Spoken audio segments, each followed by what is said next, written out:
বলুন তো, বিয়ে আগে না ধৈর্য আগে? হ্যাঁ, কয়েকদিন আগে এক মহিলা আমারে ফোন দিয়ে কয়, হুজুর একটা প্রশ্ন করি। কি প্রশ্ন? আমার স্বামী সকালেও তালাক দেয়, বিকেলেও তালাক দেয়, আমি আসি না নাই। এটা বিপদ না? কোন তো একজন মহিলা প্রশ্ন করতেছে, হুজুর আমার স্বামী সকালেও তালাক দেয়, বিকেলেও তালাক দেয়, আমি কি আসি না নাই? কি রাগ! তালাক টালাক দিয়ে আমাদের ফোন দিয়ে বলে, প্রায় ফোন আসে আমাদের, এই কমন একটা ফোন, এটা কমন প্রশ্ন। ফোন দিয়ে বলে, হুজুর খুব রাগ উঠছিল, কি করছেন? 100 তালাক। আত-তালাকু মাররাতান, আত-তালাকু মাররাতান। তালাক নামে সূরা আছে না নাই বলেন? আল্লাহ তাআলা একটা সূরাই নাজিল করলেন, সূরাতুত তালাক। কত বড় জটিল বিষয় হলে পরে আল্লাহ পাক সূরার নামকরণ করেছেন তালাক। বিয়ে নামে কিন্তু সূরা নাই। বিয়ে নামে সূরা আছে, নিকাহ নাই। নিকাহ নামে কোনো সূরা নাই, কিন্তু তালাক নামে সূরা আছে। তালাকটা অত্যন্ত জটিল জিনিস।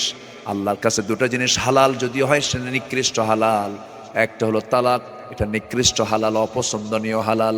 আর একটা হলো ভিক্ষাবৃত্তি চাওয়া, মানুষের কাছে চাওয়া, এটাও জায়েজ, কিন্তু এটা নিকৃষ্ট হালাল। আল্লাহর কাছে এটা পছন্দনীয় নয়, কিন্তু হালাল। তালাকের এই মহামারী আমার দেশে যত বেশি, অন্য দেশে এত নাই। এটা রাগ উঠলেই তালাক শব্দটা বলে ফেলে না। ধৈর্যশীলতা নিয়ে চলতে হবে, ধৈর্যের পরিচয় দিতে হবে। ব্যবসা করতে যাবেন, ধৈর্য লাগবে আগে। লুঙ্গির দোকান নিয়ে বসেছেন, এক লুঙ্গি দেখেই তো কি কিনবে না, 8-10টা লুঙ্গি আপনাকে দেখাতে হবে। আধা ঘন্টা চলে গেল, এরপরেও বললো, ভাই লুঙ্গিগুলো ভালো হয় না, পছন্দ হয় না, আমি চলে গেলাম। রাগ কিন্তু ওঠে 16 আনা, কিন্তু রাগ দেখানো যায় না। যাওয়ার সময় একটা সালাম দিয়ে দিবেন, বেশকি কেটে। রাগ ভিতরে না, ঠিক আছে, কিন্তু ভিতরে কিন্তু জ্বলে যাচ্ছে। আধা ঘন্টা ধরে দেখলি কিনলি না, কি কথা বোঝেন নাই? কিন্তু রাগ হওয়ার কোনো উপায় নাই। কেন? রাগ হলে পরে আপনি কাস্টমার আর খুঁজে পাবেন না, কোনোদিন পাবেন না। কিন্তু কোনো রাগী দোকানদার যদি বলে, আধা ঘন্টা ধরে দেখালাম, তুই কিনবি না কেন? বাইন্দে থো তোর কেনাবো। ব্যবসা চলবে? ব্যবসা হেরে যাবে। আল্লাহ কবুল করুন, জোরে বলি আমিন। আরো জোরে আমিন, আরো জোরে আমিন। তাহলে শাসক কোন শাসন ব্যবস্থা চালু করবেন, তার পদ্ধতি কোরআনে আছে না নাই? আচ্ছা, আমাদেরকে বলে, হুজুর রাজনীতি নিয়ে কোনো কথা, কিন্তু আপনি সাবজেক্ট দিয়েছেন তো আমার এই আজকে, কোন উপায় তো, আমি বের হবো কেমন এখান থেকে বলেন? বলে যে হুজুর রাজনীতি নিয়ে কোনো কথা বলা যাবে না, এটা থেকে আপনি একটু দূরে থেকে কথা বলেন। আচ্ছা, আপনি মৌলভীবাজারে যেতে নিয়ে বাইকে চড়েছেন, বাইক খাদে পড়ে আপনার হাতটা ভেঙে গেছে, কবজির এখানে ভাঙ্গা। এখন ডাক্তারের কাছে নেওয়ার পর ডাক্তারকে বলছেন, ডাক্তার, ও ডাক্তার, আপনি আমার মাথা থেকে পা পর্যন্ত সব জায়গায় হাত দিবেন, এই কবজিতে হাত দিবেন না। বলেন তো, ওর হাত ছাড়বে? হাত ছাড়ার জন্য কি দরকার আগে বলেন তো? ওই ভাঙ্গা জায়গায় আগে হাত দিলেই চাঙ্গা হবে। ভাঙ্গায় হাত দিলে কি হবে? চাঙ্গা হবে। ভাঙ্গায় হাত না দিলে তো চাঙ্গা হবে না, তো ঠিক হবে না। বরং হাড় যেখানে ভাঙছে আরো শক্ত করে ধইরা, একদম টানা দিয়া, রড দিয়া ওটা বেঁধে দিতে হবে। রোগী যদি কয় এখানে হাত দিবেন না, তাহলে তার হাত ছাড়বে না। তা আমার দেশে এখন সবচেয়ে ভাঙ্গা জায়গা কোথায় বলেন? বলেন, মানে আমাদের এখন সবচেয়ে ক্রাইসিস যেটা, সেটা হচ্ছে, সবচাইতে যে ক্রাইসিসটা, সেটা হচ্ছে রাজনীতির সংকট। ঠিক কিনা বলেন? রাজনীতির সংকট আছে না নাই বলেন? নেতৃত্বের সংকট আছে না নাই? আমার দেশের কোনো কিছুর সংকট নেই, শুধু এখন সৎ নেতৃত্বের সংকট। এটাই সংকট দূর হলেই আগামীর বাংলাদেশ হবে বিশ্বের সবচেয়ে সম্বলময় একটি রাষ্ট্রের নাম হবে বাংলাদেশ। আল্লাহু আকবার বলেন। কারণ আমরা আমাদের অর্থের কোনো ঘাটতি নেই, সম্পদের কোনো ঘাটতি নেই, কিন্তু মাছ মারতে গেছেন, জাল ভরা মাছ উঠেছে, কিন্তু মাছ যে পাত্রে রাখেন, সে মাছের পাত্রের তলা নাই, কি নাই বলেন? তাহলে মাছ মেরে তো কোনো লাভ হবে না। সেই তলা আমাদের আগে ফুটাটা বন্ধ করতে হবে, তাহলে সব থেকে যাবে। তাছাড়া 28 লক্ষ কোটি টাকা বিগত 16 বছরের সরকার নিয়ে চলে গেছে। আবার যদি এরকম চোর যদি আসে, ওরা 29 লক্ষ কোটি টাকা নিয়ে চলে যাবে। ঠিক কিনা? সম্মানিত ভাইয়েরা, সময় আজকে এত দ্রুত যাচ্ছে কি আমরা বুঝলাম না। 12টা বাজলো কখন? হ্যাঁ, কি কোনো সমস্যা? কোনো সমস্যা, কোনো অসুবিধা নাই তো? এশার নামাজ পড়ছেন সবাই? ইনশাআল্লাহ। ইনশাআল্লাহ মানে কালকে পড়বেন? পড়ছেন তো সবাই? কি আমরা পড়বো? জোরে বলি ইনশাআল্লাহ। নামাজ যেন কারো বাদ না যায়। সবাই রাজি আছেন তো ইনশাআল্লাহ? নামাজ কয় ওয়াক্ত? বলেন কয় ওয়াক্ত নামাজ? একবার না বারবার? একবার না 5 বার? নামাজ পড়বো 7 দিনে একদিন না প্রতিদিন? কয়বার? সময় নেওয়ার সময়, বুঝে না না বুঝে, জেনে না না জেনে, একা না জামাতে, সুন্দর করে পড়বো। জোরে বলি ইনশাআল্লাহ। আজকে যদি নামাজ কায়েম থাকতো আমার দেশে, নামাজি হতো 95%।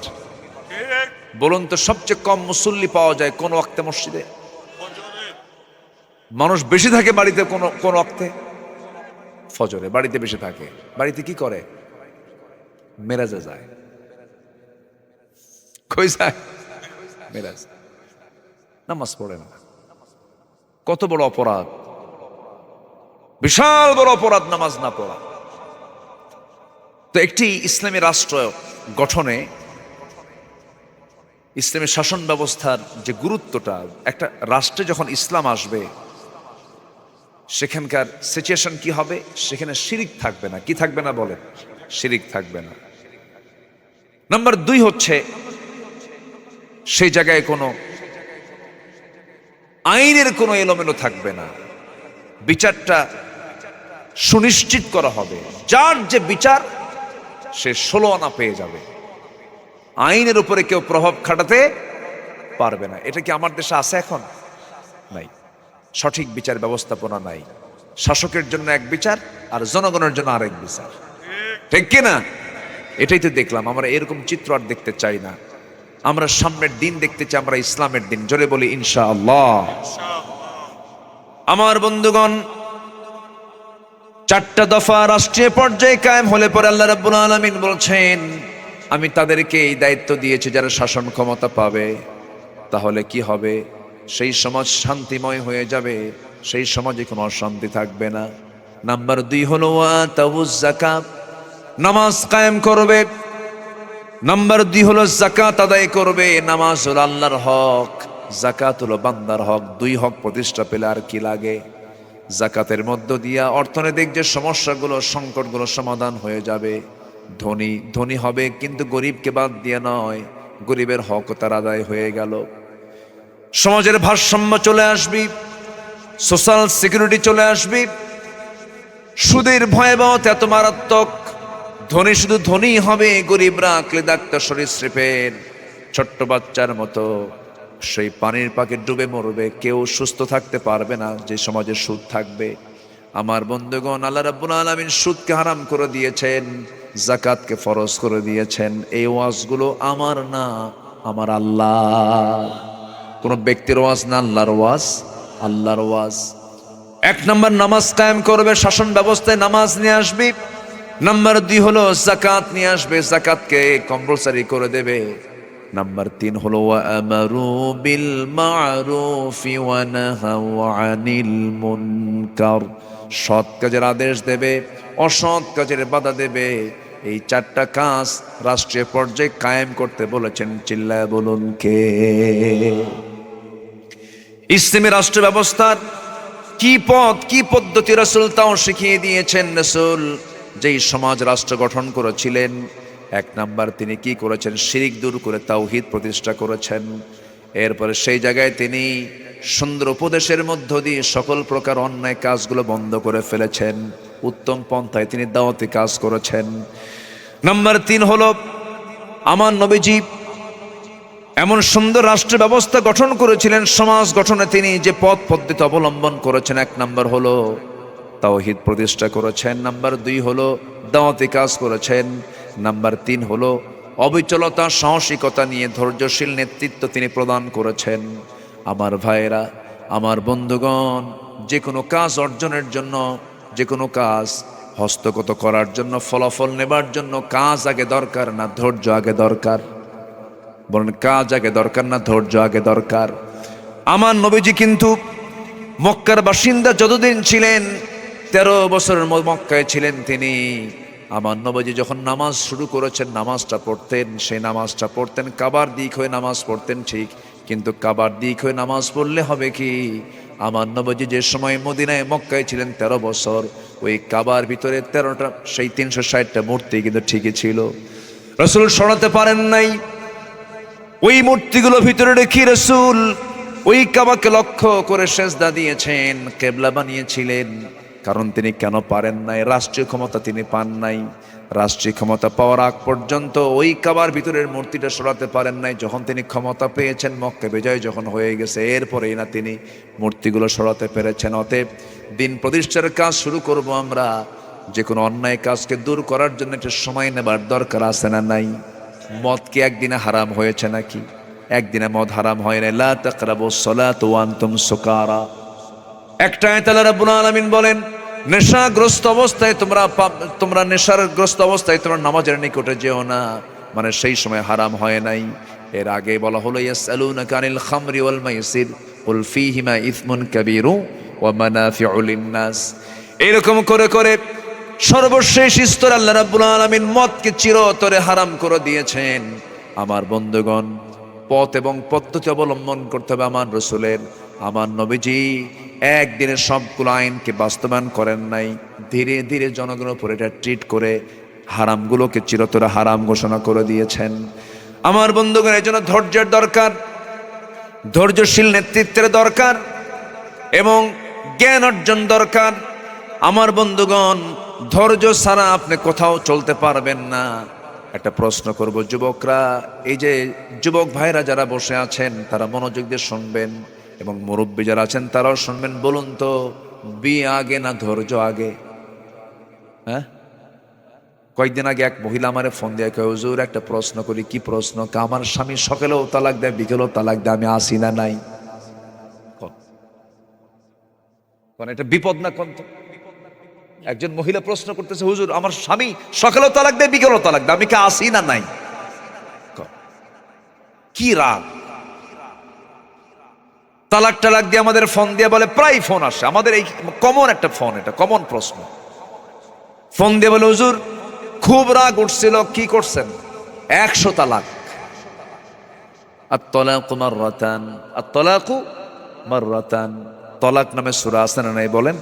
আল্লাহ তাআলা একটা সূরা নাযিল করলেন, সূরাতুত তালাক। কত বড় জটিল বিষয় হলে পরে আল্লাহ পাক সূরার নামকরণ করেছেন তালাক। বিয়ে নামে কিন্তু সূরা নাই। বিয়ে নামে সূরা আছে, নিকাহ নাই। নিকাহ নামে কোনো সূরা নাই, কিন্তু তালাক নামে সূরা আছে। তালাকটা অত্যন্ত জটিল জিনিস। আল্লাহর কাছে দুটো জিনিস হালাল যদিও হয়, সেটা নিকৃষ্ট হালাল। একটা হলো তালাক, এটা নিকৃষ্ট হালাল, অপছন্দনীয় হালাল। আর একটা হলো ভিক্ষাবৃত্তি চাওয়া, মানুষের কাছে চাওয়া, এটাও জায়েজ, কিন্তু এটা নিকৃষ্ট হালাল। আল্লাহর কাছে এটা পছন্দনীয় নয়, কিন্তু হালাল। তালাকের এই মহামারী আমার দেশে যত বেশি, অন্য দেশে এত নাই। এটা রাগ উঠলেই তালাক শব্দটা বলে ফেলে না। ধৈর্যশীলতা নিয়ে চলতে হবে, ধৈর্যের পরিচয় দিতে হবে। ব্যবসা করতে যাবেন, ধৈর্য লাগবে আগে। লুঙ্গির দোকান নিয়ে বসেছেন, এক লুঙ্গি দেখেই তো কি কিনবে না, 8-10টা লুঙ্গি আপনাকে দেখাতে হবে। আধা ঘন্টা চলে গেল, এরপরেও বললো, ভাই লুঙ্গিগুলো ভালো হয় না, পছন্দ হয় না, আমি চলে গেলাম। রাগ কিন্তু ওঠে 16 আনা, কিন্তু রাগ দেখানো যায় না। যাওয়ার সময় একটা সালাম দিয়ে দিবেন, বেশকি কেটে। রাগ ভিতরে না, ঠিক আছে, কিন্তু ভিতরে কিন্তু জ্বলে যাচ্ছে। আধা ঘন্টা ধরে দেখলি কিনলি না, কি কথা বোঝেন নাই? কিন্তু রাগ হওয়ার কোনো উপায় নাই। কেন? রাগ হলে পরে আপনি কাস্টমার আর খুঁজে পাবেন না, কোনোদিন পাবেন না। কিন্তু কোনো রাগী দোকানদার যদি বলে, আধা ঘন্টা ধরে দেখালাম, তুই কিনবি না কেন? বাইন্দে থে তোর কেনাবো, ব্যবসা চলবে? ব্যবসা হেরে যাবে। ধৈর্য দরকার। ধৈর্য ছাড়া কোনো কিছু অর্জন করা যাবে না। রেগে যাবেন, হেরে যাবেন। ধৈর্য হলো সুন্দর বাগান, আর রাগ হলো একটা জঙ্গল। রাগ হলো একটা, কি বলেন, জঙ্গল। জঙ্গল তৈরি হতে কোনো কষ্ট নাই। আপনি 2 মাস আপনার ঘরে যাবেন না, আপনার ঘরটাই জঙ্গল হয়ে যাবে। আর আপনি যত্ন নেবেন, আপনি সুন্দর করে যত্ন নেবেন, সেখানে পরিশ্রম করতে হবে। এখানে ধৈর্যের প্রয়োজন আছে। আমরা ধৈর্যশীল হব। জোরে বলি ইনশাআল্লাহ, আরো জোরে বলি ইনশাআল্লাহ। আমার নবীজি মদিনায় ভ্রাতৃত্বের আলোকে ঈমানী সমাজ প্রতিষ্ঠা করেছিলেন। নাম্বার 5 হলো বহু ধর্মের মাঝে সাম্প্রদায়িক সম্প্রীতি তিনি প্রতিষ্ঠা করতে পেরেছিলেন। লা ইকরাহা ফিদ্দিন। নাম্বার 6 হলো তার শাসন ব্যবস্থার মধ্যে যে সিস্টেমগুলো ছিল, সীমালঙ্ঘন, অশ্লীলতা দূর করে ন্যায় ইনসাফ প্রতিষ্ঠা তিনি করেছিলেন। ইন্নাল্লাহা ইয়া'মুরু বিল আদল ওয়াল ইহসান ওয়া ইতাই যিল কুরবা ওয়া ইয়ানহা আনিল ফাহশাই ওয়াল মুনকারি ওয়াল বাগি ইয়া'iদুকুম লাআল্লাকুম তাযাক্কারুন। নাম্বার 7 হলো নারী ও পুরুষ উভয়ের পর্দা প্রতিষ্ঠার জন্য ইসলামী সমাজ বিনির্মাণ করেছিলেন। কুল লিল মুমিনিন ইয়াগুদ্দু মিন আবসারিহিম ওয়া ইয়াহফাযু ফুরুজাহুম যালিকা আযকা লাহুম ইন্নাল্লাহা খাবীরুম বিমা ইয়াসনাউন। আমার বন্ধুগণ, পর্দা করবে পুরুষ আগে না মহিলা আগে? পর্দার হুকুম কি আগে পুরুষের না মহিলার? না, বলেন কার? এই যে আয়াত বলতেছি না, আল্লাহ তাআলা ইয়াগুদ্দু মিন আবসারিহিম, আগে পুরুষের পর্দা। আচ্ছা বলেন তো, পর্দা কি শুধু পোশাকের? বলেন, পর্দা কি শুধু পোশাকের? সারা রাত ধরে একজন মহিলা মোবাইলটা টিপে টিপি দুনিয়ার সব পুরুষ মোবাইলে দেখে নিয়ে পরের দিন হাত মোজা পা মোজা পরে বোরকা পরে বাইরে বের হইছে, লাভ আছে? আস্তে লাভ আছে নাই? ওই মহিলার উদাহরণটা হলো কি, মাথায় টুপি আছে কিন্তু পরনে লুঙ্গি নাই। কি নাই? লুঙ্গি নাই। আমার বন্ধুগণ, একটা স্মার্টফোন মানুষকে কেমন করে নষ্ট করে দিচ্ছে। আপনি মহিলা, আপনি মা, আপনি নারী, আপনি পর পুরুষকে মোবাইলে দেখতেছেন, আপনি গুনাহ করছেন, মারাত্মক গুনাহ। আপনি গায়রে মাহরাম একজনকে দেখছেন, চরম গুনাহ হয়ে যাচ্ছে। চোখের গুনাহ করলেন, পরের দিন বোরকা পরে আপনি বাইরে বের হলেন, কি লাভ হলো? কোনো তো লাভ হলো না। আজকের এই প্রেজেন্ট ওয়ার্ল্ডের দুনিয়া, অনলাইনের দুনিয়ার সবচাইতে বেশি গুনাহ হয় যে অঙ্গ দিয়া, তার নাম হলো দুই চোখ। বলেন কি বলেন? এই জন্য আল্লাহ বলছেন, কুল লিল মুমিনিন ইয়াগুদ্দু মিন আবসারিহিম ওয়া ইয়াহফাযু ফুরুজাহুম। আগে চোখটাকে নিয়ন্ত্রণ করো, লজ্জাস্থানের হেফাজত করো, কারণ চোখ দিয়ে দেখলেই তো আপনার লজ্জাস্থানের দিকে, লজ্জাস্থানকে নষ্ট করে ফেলবে হলো চোখ। আগে চোখের গুনাহ হবে, চোখের পরে লজ্জাস্থানের দিকে নিয়ে যাবে। এই জন্য আল্লাহ পাক সিরিয়ালি বলেছেন, আগে চোখটাকে হেফাজত করো, লজ্জাস্থানের হেফাজত করো। আগে কিসের হেফাজত বলেন? বলেন আগে কিসের? আগে চোখ। ইয়াগুদ্দু মিন আবসারিহিম ওয়া ইয়াহফাযু ফুরুজাহুম। চোখই কন্ট্রোল না, আপনি হেফাজত করবেন কেমনে? এই জন্য চোখ, যুবকরা, স্মার্টফোনে তুমি তোমার জীবনকে নষ্ট করে দিও না, শেষ হয়ে যাবা তুমি। পর্নোগ্রাফিতে আসক্ত হইও না, শেষ হয়ে যাবা তুমি। তোমার ফ্রন্টাল সেলগুলো সব শুকে তুমি শেষ হয়ে যাবে, জীবন যৌবন ধ্বংস হয়ে যাবে, বাস্তবতার সঙ্গে কোনো মিল পাবা না তুমি।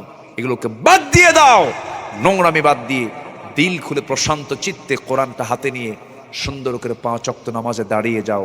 সৎ বন্ধু তালাশ করো, পারিবারিক জীবনকে সমৃদ্ধ করো, কোরআন দিয়ে পরিবারের সমস্ত কাজ শুরু করে দাও। দেখবা তোমার চাইতে সুখী মানুষ পৃথিবীতে আর দ্বিতীয়টা নাই। আল্লাহ কবুল করুন, জোরে বলে আমিন। আরো জোরে আল্লাহুম্মা আমিন। নাম্বার 8 হলো, অভ্যন্তরীণ বহিরাগত শত্রুদের সঙ্গে আমার রাসূল রাষ্ট্র গঠনে তিনি শান্তির নীতি অবলম্বন করেছিলেন। হুদায়বিয়ার সন্ধি আমার রাসূল করেছিলেন। মদিনার চতুর্দিকে ইহুদিদের সঙ্গে তিনি সন্ধি করেছিলেন, অনেক চুক্তি করেছিলেন। বনু নাজির, বনু কুরাইজাদের সঙ্গে অনেক সন্ধি চুক্তি করেছিলেন। আমার নবীজির শাসন পদ্ধতি কি আমরা যদি একটু ফলো করি, শাসন ব্যবস্থার দিকে যদি আমরা একটু নজর দেই, শাসন নীতিতে যদি আমরা একটু সক্রিয় হয়ে যাই, সব শাসন দেখেছি আমরা, একটা বারের জন্য আমরা ইসলামের শাসন দেখতে চাই। সবাইকে রাজি আছেন? এবং ইসলামী শাসন ব্যবস্থা কায়েম হলে পরে সেখানে সব শিক্ষার উপরে কি শিক্ষার গুরুত্ব থাকবে বলেন? কোরআন শিক্ষার গুরুত্ব থাকবে। কিন্তু আমার দেশে এমন গুরুত্ব এই 54 বছরও দিয়েছে, এই জাতির মাত্র 40 থেকে 50 লক্ষ মানুষ কোরআন পড়তে পারে, আর বাকি লোকগুলো কোরআন পড়তেই পারে না। পোড়া কপাল। এমন তো হওয়ার উদ্দেশ্য, এমন তো অবস্থায় হওয়ার কথা ছিল না। ইসলামী শিক্ষা প্রতিষ্ঠায় রাষ্ট্রীয় সুদূর প্রসারী উদ্যোগ তখন নেওয়া যাবে যখন শাসন ব্যবস্থায় যখন ইসলাম চলে আসবে। আমার বন্ধুগণ, প্রত্যেকটা শিক্ষাঙ্গনে সবার উপরে একটা সিলেবাস থাকবে, তার নাম হলো কোরআন। ঠিক কিনা বলেন? মেডিকেল পড়ছেন কোরআন, ইঞ্জিনিয়ারিং পড়ছেন কোরআন, আপনি যেই জায়গায় পড়েন না কেন কম্পালসারি একটা সাবজেক্ট থেকে যাবে, তার নাম হচ্ছে কোরআন। কোরআনের সিলেবাসটা যদি প্রত্যেকটা জায়গায় চালু করে দেওয়া হয়, প্রত্যেকটা ব্যক্তি তার নিজের অবস্থান থেকে ভালো হতে বাধ্য। কোরআনটা মানলে পরে ভালো হতে বাধ্য, কিন্তু জানেই না সে ভালো হবে কেমনে। জাতিকে পরিকল্পিতভাবে দ্বীনি শিক্ষা থেকে বঞ্চিত করা হয়েছে। এখনো ঘাপটি মারা কিছু নাস্তিক আছে, বোরকা পড়ে গেলে নাম্বার কম দেয় শিক্ষকরা, ওই শিক্ষকের হাত পা ভেঙে গুঁড়ো করে দেওয়া দরকার। আছে না এরকম? আছে না শিক্ষক? এরকম নরাধম কিছু বদমাইশ আছে। আমাকে 3 দিন আগে একজন নোটিশ দিয়েছে একটা ইউনিভার্সিটি, প্রাইভেট ইউনিভার্সিটিতে। আমাকে বলেছে, হুজুর আপনি এই বিষয়ে কিছু কথা বলবেন। একটা ইউনিভার্সিটির নাম বলবো আমি, আস্তে আস্তে বলবো। সেই ইউনিভার্সিটিতে বেশ কয়েকটা মেয়েকে বোরকা পরার কারণে তাদেরকে নাম্বার কর্তন করেছে, নাম্বার কেটেছে, আসতে বাধা দেয়। এই জাতীয় সিচুয়েশন বাংলার জমিনে আমরা আর দেখতে চাই না, ঠিক কিনা? সবচেয়ে সুন্দর পোশাক হচ্ছে মেয়েদের ঢেকে থাকা পোশাক। আল্লাহ পাক মাদেরকে দিন বোঝার তৌফিক দান করুন, ইসলাম বোঝার তৌফিক দান করুন। এই গ্রাম কি নাম? এই গ্রামের গোপাল টোপাল কই আছে? আছে তো না? গোপাল ভাইরা আছে নাকি? আচ্ছা, কিছু আছে তো। কমলগঞ্জে অনেক হিন্দু ভাইরা আছে তো, থাকুক না। আমাদের কাছে তারা সবচেয়ে বেশি নিরাপদ, বলি আলহামদুলিল্লাহ। মুসলমানদের কাছে যে নিরাপত্তা পাবে, পৃথিবীর কোন ধর্মের লোকের কাছে এই নিরাপত্তা পাবে না। ইসলাম যে নিরাপত্তা দিয়েছে, এমন নিরাপত্তা পৃথিবীর কেউ দিতে পারেনি। আপনি ভারতের দিকে তাকান, মসজিদ তো ভেঙ্গে চুরমার করে দিয়েছে। বাবরি মসজিদ রাখছে, ভেঙ্গে চুরমার করে দিয়েছে। আমরা কোনো মন্দিরে হাত দেই? ইসলামী হাত দিতে মানা করে। ইসলাম বলে যে না, হাত দিও না, মূর্তিকে গালি দিও না। লা তাসুব্বুল আসনাম, কোনো মূর্তিকে গালি দিবা না। তোমরা তাদের মূর্তিকে গালি দিবা, তারা তোমার আল্লাহকে গালি দিবে। অতএব দরকার নাই, আমরা সবাই মিলেই চলবো। জোরে বলে ইনশাআল্লাহ। আল্লাহ কবুল করুন, আল্লাহ কবুল করুন, আল্লাহ কবুল করুন। ইসলামের শাসন ব্যবস্থা যদি জারি হয়ে যায়, সেখানে অর্থনৈতিক সাম্য প্রতিষ্ঠা আসবে, অর্থনৈতিক একটা সাম্যতা চলে আসবে। একজন বিশাল ধনী, আরেকজনের কিচ্ছু নাই, এটা হবে না। একটা ব্যালেন্স, একটা সুন্দর ভারসাম্য পরিবেশ চলে আসবে। সবার বিশেষ করে মৌলিক যে চাহিদা, অন্ন, বস্ত্র, শিক্ষা, বাসস্থান, চিকিৎসা, এটা একটা নিশ্চিত, সবার মধ্যে একটা নিশ্চয়তা চলে আসবে। এটা হচ্ছে ইসলামের শাসন ব্যবস্থার একটা রূপরেখা। আল্লাহু আকবার বলেন। এবং বিশ্বাসীদের মাঝে হিংসা দূর হয়ে দৃঢ় ঐক্য প্রতিষ্ঠা হয়ে যাবে যদি সেই জায়গায় যদি ইসলামের শাসন ব্যবস্থা যদি চালু হয়ে যায়। আল্লাহ রাব্বুল আলামিন আজকের এই আলোচনার সাবজেক্ট অনুযায়ী আমাদেরকে সচেতন হয়ে ইসলামী চেতনা লালন করে এমন ধরনের ব্যক্তিদের সমর্থন দেওয়ার তৌফিক আল্লাহ পাক দান করুন। জোরে বলি আল্লাহুম্মা আমিন। অনেক রাত হয়ে যাচ্ছে, প্রচুর ঠান্ডা, অনেক কষ্ট করে বসেছিলেন। যতটুকুন বলেছি আল্লাহ আমল করার তৌফিক দান করুন। জোরে বলি আমিন। সবাইকে ফজর পড়বেন? ফজর হবে কি সবার? একটু হাত তুলে দেখান তো দেখি, ফজর হবে কার কার? হাত তোলেন না, দেখেন তো হাত তুললো না কারা কারা। ফজর পড়বেন না তো সবই যাবে আপনার, আম ছাড়া সব যাবে। আচ্ছা, হাত নামান। নামাজের গুরুত্বটা কি একটু হালকা একটা ইঙ্গিত দিয়ে আমি দিতে চাচ্ছি। ইসলামের 2 নম্বর খলিফার নাম কি? একটু বলেন না ভাই, বলেন বলেন বলেন। ওমর রাদিয়াল্লাহু তাআলা। বহুদিন আগে, বছর 20 আগে এক মাহফিলে বললাম, ওমরে ফারুককে চিনেন কে? সামনে থেকে এক ছোট্ট ছেলে দাঁড়ায় বলে, হুজুর আমি চিনি। কে? আমাদের বাড়ির দোতলায় ভাড়া থাকে। এই ওমর সে ওমর না। এই ওমর হচ্ছেন সেই ওমর যার হুঙ্কারে রোম পারস্য থরথর করে কাঁপতো। আল্লাহু আকবার বলেন। শয়তান পর্যন্ত ভয় পেত যার নাম শুনলে। এত শক্তিশালী একজন ইমানদার ছিলেন সাইয়েদনা ওমর ফারুক রাদিয়াল্লাহু আনহু। তিনি সারা জীবন দোয়া করতেন, আল্লাহ তুমি আমাকে শহীদে মওত দান করো, আমাকে মদিনা শহরে আমার মৃত্যু দিও। এই দোয়াটা তিনি প্রায় করতেন। আল্লাহ রাব্বুল আলামিন তার দোয়াটা কবুল করে নিলেন।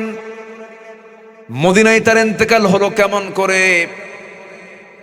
নামাজ পড়তে গেছেন মসজিদে, নামাজ পড়তে নয়, নামাজ পড়াতে গিয়েছেন। কারণ আগের যুগের শাসকরা নামাজ পড়তেন না, পড়াতেন। আর এখনকার শাসকরা পড়ায় না পড়ে, পড়েই না, বিড়ি খায়। আমার বন্ধুগণ, নামাজ পড়ানোর জন্য মসজিদে চলে গেলেন। নামাজ শুরু করেছেন, প্রথম রাকাত পড়া শেষ। দ্বিতীয় রাকাতে রুকুতে যখন চলে গেছেন, একজন জালিম এসে তার পেটের মধ্যে বিষাক্ত চাকু ঢুকায়া দিল। চাকু ঢুকা দেওয়ার সঙ্গে সঙ্গে তিনি ধরাশয়ী হয়ে গেলেন। দাঁড়াতে দাঁড়াতেই, প্রস্তুত হতে নিতে নিতেই ওই শত্রু করলো কি, ওমরে ফারুক রাদিয়াল্লাহু আনহু পায়ে পেটের দিকে, তল পেটের 2টা স্টেপ মেরে দিল, চাকু মেরে দিল। ভুঁড়ি কিছু অংশ বের হয়ে গেছে, রক্তাক্ত অবস্থা। ওমরে ফারুক নামাজের মধ্যেই পড়ে গেলেন, নামাজ শেষ করতে পারলেন না। কয়েক ঘন্টা সেন্স নাই। সেন্স যখন ফিরেছে, চোখ খুলে দেখে কলিজার টুকরার সন্তান আব্দুল্লাহ কান্নাকাটি করছে।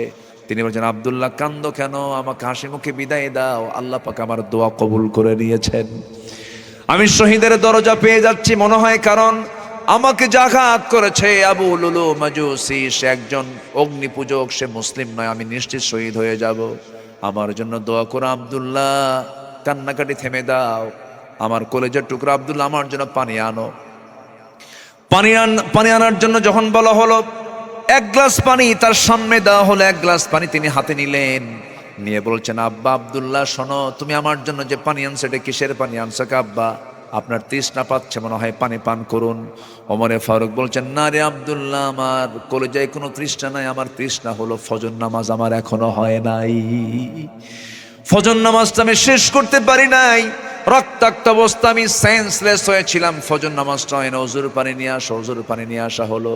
ওজুর পানি যখন তার হাতে দেওয়া হলো, ওজু বানালেন উত্তম ভাবে। ওজু বানায়া নামাজে দাঁড়ায়া যাচ্ছেন, কিন্তু পারলেন না।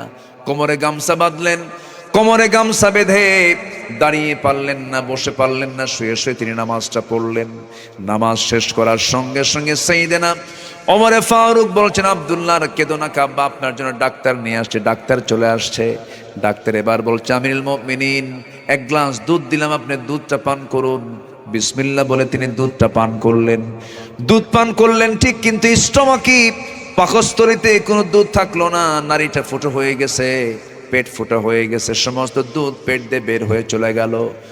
সঙ্গে সঙ্গে ডাক্তার বলছে, বুঝতে পেরেছে আমরা আমিরুল মুমিনিন কার কাছে পাবো না, তিনি দুনিয়া থেকে বিদায় নেবেন। এই কথা বলার সঙ্গে সঙ্গে ওমরে ফারুক বলছেন, ডাক্তার তুমি আমাকে বাঁচাবা কেমনে?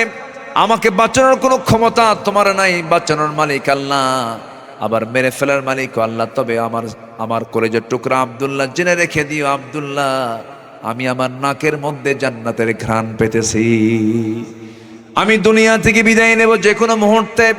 ও আব্দুল্লাহ, ডাক্তারকে বিদায় দিয়ে দাও। ডাক্তার চলে যাচ্ছে ঘর থেকে, তার পাজামার কাপড়টা গিরার নিচে দেখে ওমরে ফারুক বলছেন, ডাক্তার তুমি তোমার পাজামার দিকে তাকাও না, কেন পাজামার কাপড়টা গিরার নিচে পড়ে গেছে। আল্লাহ তাআলা ওই বান্দার দিকে তাকাবেন না কিয়ামতের দিন, যার পাজামার কাপড়টা গিরার নিচে থাকে। লা ইয়ানজুরুল্লাহ ইয়াউমাল কিয়ামা। চিন্তা করে দেখুন, মৃত্যুর পূর্ব মুহূর্ত পর্যন্ত তিনি দাওয়াতি কাজ বন্ধ রাখলেন না। শেষ পর্যন্ত তিনি দুনিয়া থেকে বিদায় নেওয়ার আগে বলছেন, আব্দুল্লাহ আমার কবরটা কোথায় হবে? আব্বা আপনি যা বলবেন তাই হবে।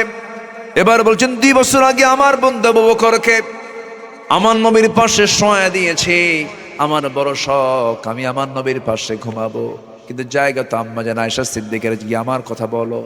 আম্মাজান আয়েশা সিদ্দিকের কাছে যখন এই আবেদন করা হলো, কাঁদতে কাঁদতে বেকার হয়ে তিনি বলছেন, এত বড় মহান ব্যক্তি আমার কাছে ছোট্ট একটা জায়গার আবদার করছে, আমি আমার কবরের জায়গাটুকুন ওমরে ফারুকরে দান করে দিলাম। যেরকম সুবহানাল্লাহ। ছোট্ট প্রেক্ষাপট টানার মূল কারণ হলো, ওই অন্তিম সময়ে চলে যাচ্ছেন, তার কি বাদ পড়েছিল বলেন? নামাজ বাদ পড়েছিল। সেই নামাজটা আমরা সবাই পড়বো, জোরে বলি ইনশাআল্লাহ। আরো জোরে বলি ইনশাআল্লাহ। আল্লাহ কবুল করুন, জোরে বলি আমিন। যে যেখানে আছি আমরা বসে পড়ি, আমরা আল্লাহর কাছে চাবো, আল্লাহর কাছে প্রার্থনা করব। এটা নামাজের মতো করে বসে একটু বিনয়ী হয়ে আমরা বসি। আমরা চাইবো কার কাছে? আল্লাহর কাছে। সবাই বলি সুবহানাকাল্লাহুম্মা ওয়া বিহামদিকা আশহাদু আল্লা ইলাহা ইল্লা আনতা আস্তাগফিরুকা ওয়া আতুবু ইলাইকা। চিৎকার মেরে বলি, ইয়া আল্লাহ, আমার জীবনের সগীরা কবীরা, ছোট বড় সব গুনাহ তুমি আল্লাহ মাফ করে দাও। জোরে বলুন, ইয়া রাব্বাল আলামিন, ইয়া রাব্বাল আলামিন। দোয়া ইনশাআল্লাহ, আপনি দোয়া করুন।